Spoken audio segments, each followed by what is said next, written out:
So if you take all of the companies that I have majority stake in, I have over 150 employees across 5 different continents. And then if you take the companies I have significant investments in, that number goes into the hundreds. And by the way, this is for software companies, for physical product businesses, for mobile apps. I have employees in pretty much every single position imaginable. C-suite, marketing, design, sales, product development, software developers, customer support. I have all of these players under my ecosystem.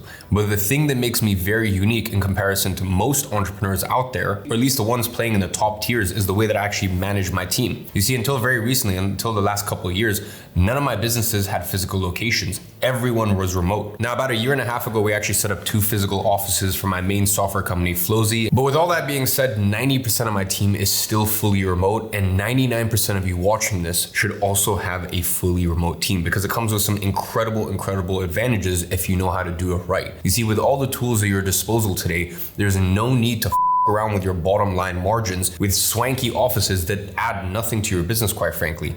And in fact, can keep your business quite stagnant. You see, I've been able to build a top 1% team that is fully remote. And this allows me to hire from a worldwide talent pool, which is so important, by the way, because a lot of times I'm paying 5 times less for 10 times the quality of talent because I can hire all over the world. And there's these specific countries that I've just seen, South Africa, Brazil, Serbia is another one of them where I have found incredible talent. And I've been able to pay this talent so much more than they would ever get paid in their country. But if I compare that to what I would pay someone in the UK or the US, obviously it's substantially less. So obviously they're incredibly happy because they were making more money than they could have ever imagined in their life. We're happy because we're getting talent at a very good rate, but we're also getting a team member that's so grateful that they're even getting this opportunity in the first place. And that's why my profit margins are higher than 99% of entrepreneurs in every industry that I'm in. But the main thing is you need to know how to actually do this right, because yeah, sure, you could hire talent from across the world, but if you don't know how to manage them, if you don't know how to get the best out of them, well, then it's just gonna be a mess. So with that being said, in today's video, I'm gonna break down the 7 rules I use to manage my fully remote team of over 150 people at peak efficiency. Now, bear in mind, these are just some of the high level rules that I share with CEOs and founders inside of my licensing program, 8-Figure License, which has also allowed them to expand their teams at a fraction of the cost and actually increase their team productivity in the process. Because bear in mind, what I'm giving you here are the concepts, okay? So you're gonna know what to do, but the execution, how to actually do it is easier said than done. So if you're making more than a few $100,000 a year and you are looking to scale that into the millions with a team like mine, well then lock in. Because these 7 rules were a key part in my journey to over $100 million in career earnings. Now, the first rule is actually something I implemented during my hiring process, and it's something you're gonna hear me mention in my videos over and over, which is hire people who are bought in. They need to be bought into you as a founder, but more importantly, the vision that you have laid out. So one thing to bear in mind is you're gonna be able to get them through the door because of you. But just because of you, you're not gonna be able to keep them around, because at a certain point, your team is gonna grow and it's gonna expand, and they're not gonna get as much face-to-face time with you as they would have wanted. I can tell you honestly, most people in my company get very little to almost no FaceTime with me because I have my C-suite and my different companies, they report to me, and I really don't get too much time with specific team members. And yet my team is happy. They love the culture. They stay for years and years and years. And the reason why is because, yeah, maybe they come through the door because of me, but then they stay because of the incredible mission, vision, values, the ecosystem and the culture we have at our companies. And by the way, I think I've talked about that in some of my previous videos on this channel. Go ahead and check those out. So as I mentioned, because of my personal brand, it's very easy to get candidates through the door and also get candidates to pretty much drop everything they're doing and go, you know what?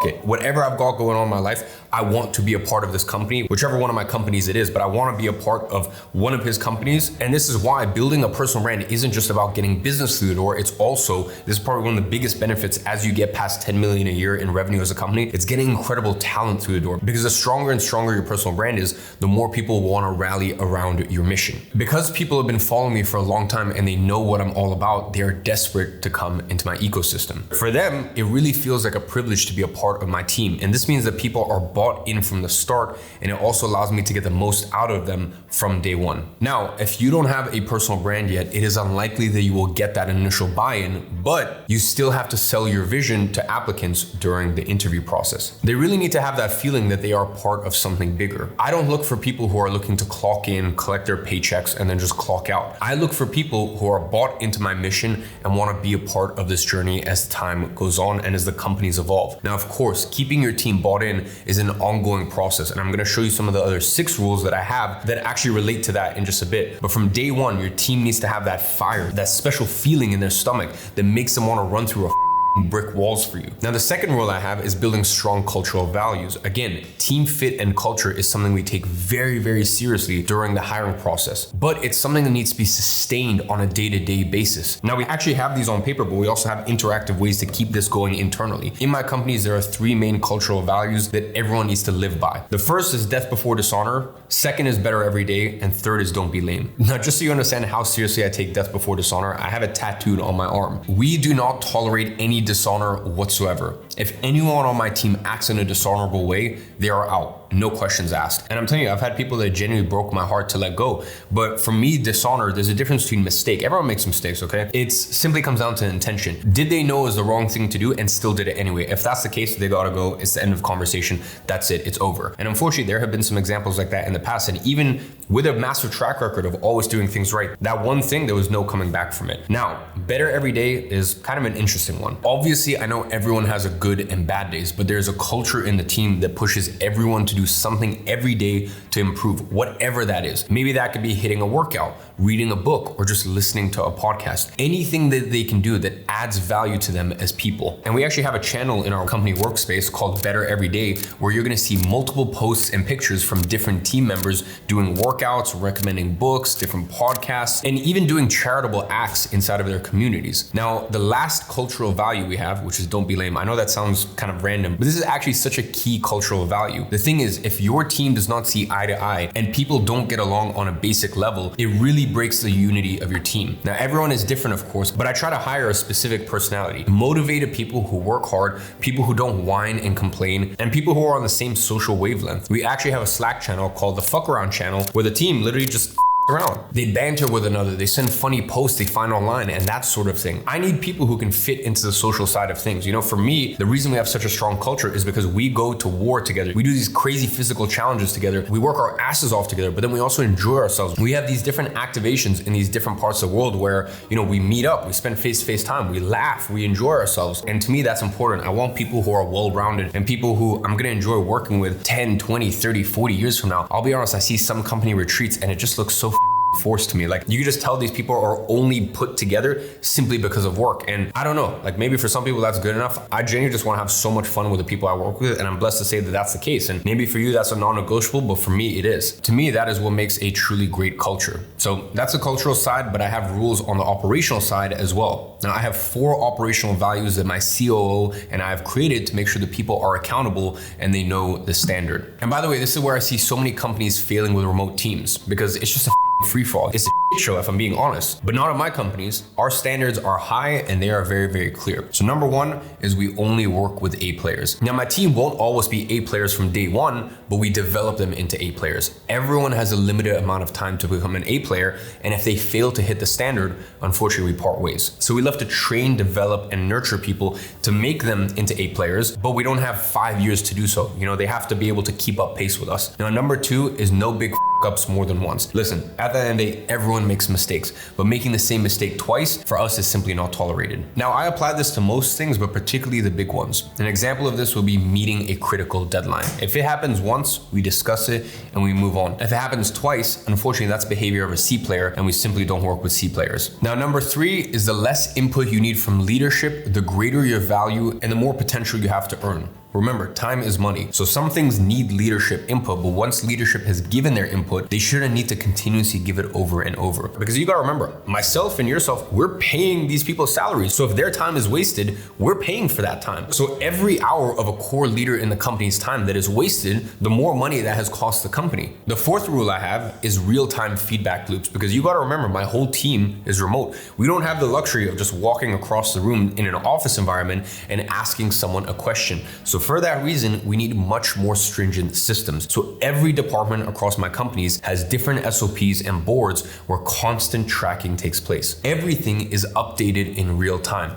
Deadlines, progress, new tasks, everything. And this allows me anyone in my C-suite, my department leads, or anyone in my team, quite frankly, to have full clarity at all times. This means that we waste no unnecessary time on Zoom calls or sending direct messages on Slack. Everyone knows what is happening at all times, and it can be discussed in scheduled meetings. Now, I'll touch on that in just a second, but the added bonus of having these real-time feedback loops is that it stimulates self-accountability across the team. Everyone knows the progress their team members are making on different tasks, and nobody wants to be the lowest performing person. And the cool thing is that this constantly raises the hygiene standard inside of the company, which leads to the whole team's standards raising as time passes. Now, the fifth rule I run my companies is by meeting consistency. And here's what I mean by that. Each department has an hour-long meeting led by their department head every single day. Now, during this meeting, no personal tasks are allowed to be done in the background. Everyone focuses fully on the team. The only tasks allowed to be done during these meetings are collaborative tasks. Now, you might be thinking,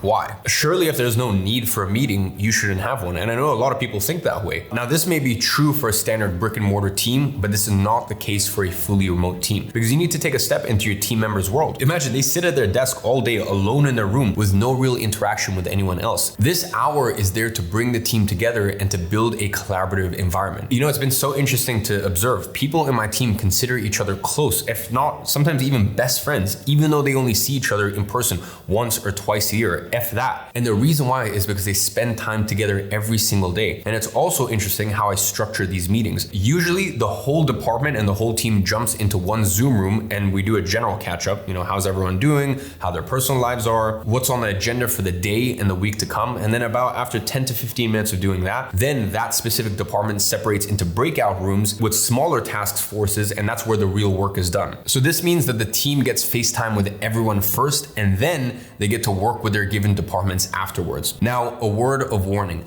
You need to make sure the work is actually done during these meetings. Time is money, so it can't just be an hour where nothing gets done. This hour is actually multifaceted. You have the general catch-up, align the team as a whole, get each department aligned, and do the work that needs collaboration and planning. This brings balance and also adds culture and morale to your team. Now, because these meetings are daily and I have a lot happening between all of my companies, I can't be everywhere at once. But this leads to my sixth rule, which is founder visibility. At the end of the day, my team knows I am there. I'm not going to be on calls every single day, but members of my C-suite and my department leads are always there. Now, this doesn't mean that I disappear and I'm never going to join the meetings. If there is something I need to discuss with specific departments, or I just want to get a temp check, what I usually do is I jump between departments for 10 minutes at a time to make sure I have all the touch points and all the visibility that I need. I always have a pulse on how things are going across every single department. And then what happens is my C-suite feeds back to me, but I'm also there in person at least once or twice a week. And by the way, I see this happen way too much where too many founders want to disconnect from their businesses entirely. They just want to remove themselves from everything. Now, trust me, I've tried that and it always results in a train wreck. It is crucial that you are seen and that you stay connected to the daily happenings in your company. By the way, sometimes I join calls, I turn off my camera and my mic. I'm the only person that's allowed to do that, by the way. And I just sit and I observe, or I listen in while I'm responding to WhatsApp or email or other communication touch points that I need to keep the businesses moving forward. But I'm just there. And sometimes just even being there, listening in, you hear how different departments are run. And just the fact that the team knows that you're there is very powerful. A lot of times I'm doing other work and I'm listening in, and then I hear something, I turn on my microphone, I turn on my video camera, and then I chime in, and it keeps the team very engaged. Now, once again, I've got department leads, I've got C-suite. So, there's people overseeing and reporting all this stuff back to me. But just the fact that they know your presence is there and you're not just chilling and sitting by the beach. And by the way, here's the funny part. You genuinely could be sitting by the beach enjoying a pina colada, but at least the fact that you're listening in and the team hears you. Now, my recommendation is if you are chilling by the beach, maybe don't turn your video camera on. Probably doesn't send the right message. And this is also something you can do as your companies get a little bigger, because if you're meant to be leading that department call, obviously you can't be doing that remotely. As the leader of that department or that meeting, you actually have to be very present. Make sure you're not taking those calls in the car or anything like that, or half-assing it. But if you happen to have a leader of that department or a C-suite in that department, sometimes you can just listen in. And sometimes I'm even on a holiday, and I'll be honest, I have a very difficult time just laying by the beach and chilling out. So sometimes while I'm on holiday, I just tune in, I just listen to the calls, and it's great. And the team knows I'm always there and I'm overseeing, even if it's just for 5 or 10 minutes. A lot of times I just come into a meeting 5 minutes and then I go to a different breakout room or I go to a different meeting inside of the company, and just get an overall sight of what's going on. Because bear in mind, even if you have department leads or C-suite, your team needs to know that you're still out there on the front lines. You're not slacking. If the team thinks that you're out of touch, that's when standards begin to slide. So make sure you make the effort. And by the way, as much as you trust your department leads and you trust your C-suite, I also want to see the way things are getting managed, because maybe sometimes things aren't getting managed correctly, whether that be operationally or from a culture perspective. Or maybe things are slacking, or maybe the culture just isn't there that we want it to be in that specific department. I see it time and time again where people want to get too far removed from the business, okay? Never ever do that. Still always have a pulse over the health of your company. Now, the seventh and final rule I have is vision transparency. The one thing that keeps people dialed in and motivated is staying in touch with your vision as a founder. The thing is, if you don't share your vision with the rest of the team, how do you expect them to show up and stay motivated? As the person who is always working on the vision of my companies and ultimately keeping the company safe long-term and moving in the right direction, there are times where I can't share everything. Sometimes we're planning things out 6 months, 12 months, 18 months ahead. But with that being said, my team trusts me to share insights into the future when the time is right. So how do I do that? Do I do a general email to the whole company with some updates? No, that. At the end of each month, I host a call and we literally call it the end of month huddle. Every person from the top to the bottom of the company gets an invite and I lead this call. Now I start the call by talking about the past month, what we achieved, what's currently happening, and then I hand it over to my C-suite and my department heads to choose one person on their respective departments and teams who's been exceptional during that given month, and they basically get a special shout out and a special mention during the call. This keeps people driven, and those who deserve recognition get the recognition they deserve. Now, after that, I end the call by addressing everyone and giving them clarity on the plans for the next months, few months, if not even half a year. Now, the vibe of this meeting is almost always celebratory. We allow people to have a drink, smoke a cigar. If they don't do those things, they can have a tea, whatever puts a smile on their face and gives them that feeling of celebration. The point is, we want to celebrate the month that's just passed and also understand how incredible of a company we have, and really just celebrate our union. Your team always needs to understand the work that they are doing today and how that is paving the way for a brighter future. And if you can do this successfully, I guarantee your team will go to war for you every day. So there you have it. Those are the 7 rules I use to manage over 150 people remotely. Now, I've broken these down on a macro level, but the things that make the real difference are the intricacies of these 7 rules. And that's where my team and I have been helping founders and CEOs inside of our licensing program, 8FL, build worldwide teams just like ours. So if you're stuck with offices that cost you tens of thousands of dollars every single month, and maybe you only hire locally, you really want to take advantage of the worldwide talent pool. And me and my team can help you do that. So I'll drop a link to a demo call with my team where we can see if we can help you. Just a quick word of warning, there are 5 types of businesses that we don't work with. We don't work with assholes, which I'm sure you're not, so we're good there. We don't work with webcam or OnlyFans related businesses. We don't work with Forex, traders, any sort of like crypto trading stuff. We don't work with individuals or businesses making less than $250,000 a year. And the last one is we don't work with businesses we don't genuinely believe we can help. So that's why when you book in a demo call with my team, we actually go through and we run through, can we genuinely help you? If we can, great. If we can't, then that's cool, because I guarantee you that we will leave you better than we found you. So with that being said, if you're already an established business, book in a call below. If you're not, keep enjoying these free videos and I'll see you in the next one.